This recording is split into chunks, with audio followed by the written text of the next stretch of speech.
Ya, momen-momen menarik Irak versus Timnas Indonesia. Gol debut Paitimama, ada yang diem-dieman. Informasi selanjutnya, dipantau klub-klub besar, Erick Thohir sebut ada 5 pemain Timnas Indonesia U17 yang miliki masa depan gemilang usai Piala Dunia U17. Dan yang terakhir, hasil Timnas Indonesia versus Irak skor 1-5, banyak blunder di lini belakang. Simak selengkapnya di sini bersama saya untuk Anda.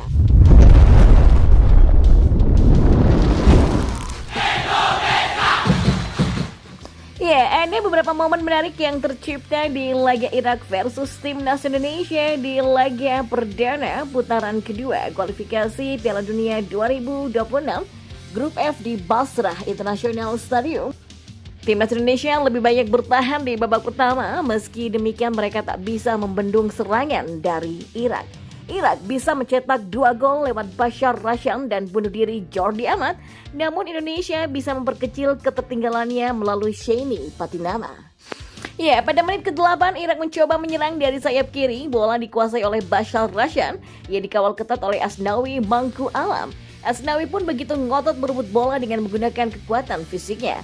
Bola akhirnya terebut, Rashan sendiri bukannya mengejar malah komplain kepada wasit karena ia menganggap Asnawi melakukan pelanggaran.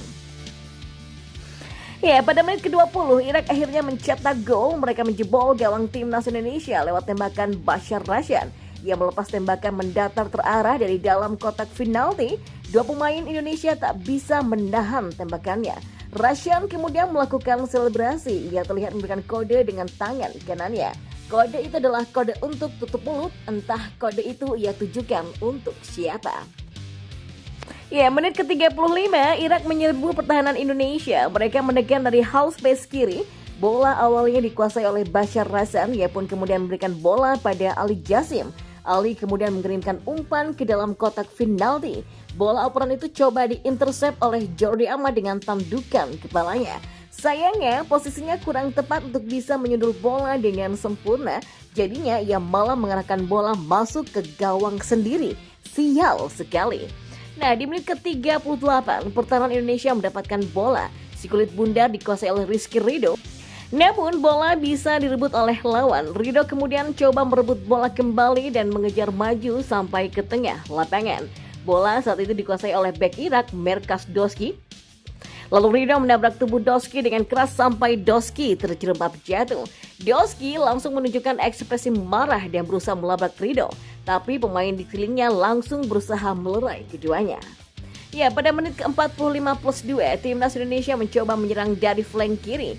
Bola dibawa maju oleh Elkan Baggett dan kemudian setelah berebut dengan beberapa pemain lawan, ia melepas bola ke depan. Bola dikejar oleh Rafael Struijk, ia kemudian masuk ke kotak penalti dan meski dihadang 2 pemain lawan, ia bisa memberikan umpan pendek pada Sheini Patinama yang masuk ke pertahanan lawan. Ia mengontrol bola dengan kaki kanannya dan kemudian melepas tembakan kaki kiri yang keras ke tiang dekat dan bola pun gagal dihalau oleh kiper Irak. Pada menit ke-60 Irak menekan pertahanan Indonesia. Mereka mencoba merebut bola dari Arkan Fikri. Ya, bola kemudian diumpan Fikri tapi membentur lawan dan bergulir liar. Saat itu ada 2 pemain yang dekat dengan bola, yaitu Maklok dan Asnawi Mangku Alam. Mereka berdua coba mengambil bola namun akhirnya malah berhenti dan diem-dieman. Mereka saling menunggu satu sama lain untuk mengambil si kulit bundar. Pada akhirnya bola direbut oleh lawan dan insiden ini kemudian berbuah gol ketiga bagi Irak. Dan pada menit ke-88 Timnas Irak pun menguasai bola. Setelah bola di tengah mereka memberikan umpan terobosan ke depan, bola dikejar oleh Ali Al-Hamadi. Ia pun gagal dikejar oleh Elkan Baggett. Nadio pun juga gagal menghadang laju Ali. Ali lantas dengan mudah menjebol gawang Indonesia yang sudah tak terkawal. Ali langsung berlari ke sudut lapangan. Ia kemudian melakukan selebrasi ala bintang Real Madrid Jude Bellingham. Dan di informasi bola yang lainnya. Ya, Ketua Umum PSSI Erick Thohir mengatakan ada 4-5 pemain Timnas Indonesia U17 yang bakal memiliki masa depan yang gemilang usai Piala Dunia U17 2023.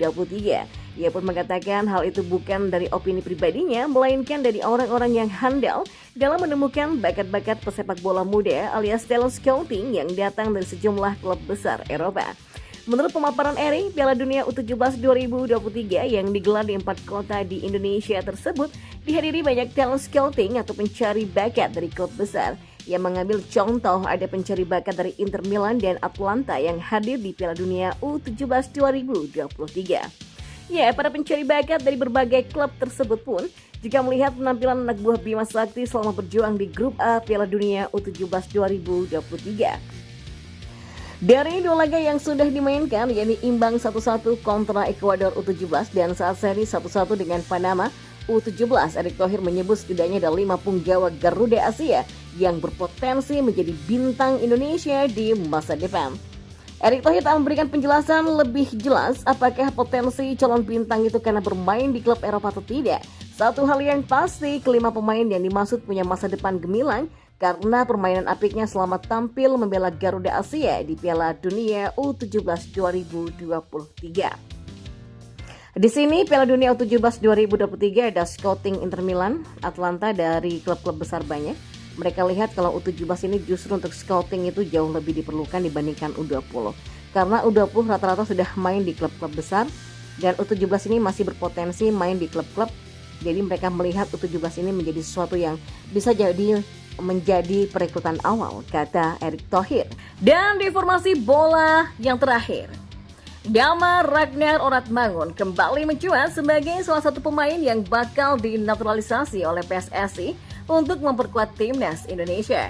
Sebagai informasi, Ragnar Oratmangun sempat ingin dinaturalisasi oleh PSSI pada awal tahun 2022 lalu.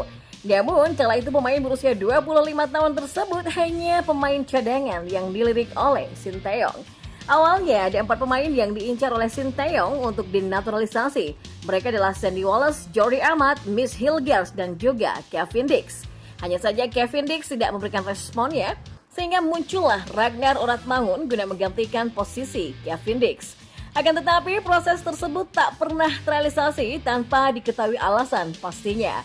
Proses naturalisasi Ragnar Oratmangun kemudian mulai kembali mencuat belum lama ini. Hal tersebut bermula dari terlihatnya pemain Fortuna Sittard itu di Jakarta. Ya, keberadaan Ragnar Oratmangun di Jakarta terkuak dari postingan Giuseppe Cusmano yang merupakan seorang agen sepak bola lewat akun Twitternya @betpino83. Namun, postingan tersebut kini sudah dihapus. Sementara itu, Erick Thohir selaku Ketua Umum PSSI sebelumnya juga sempat mengutarakan keinginan pihaknya untuk menaturalisasi seorang penyerang.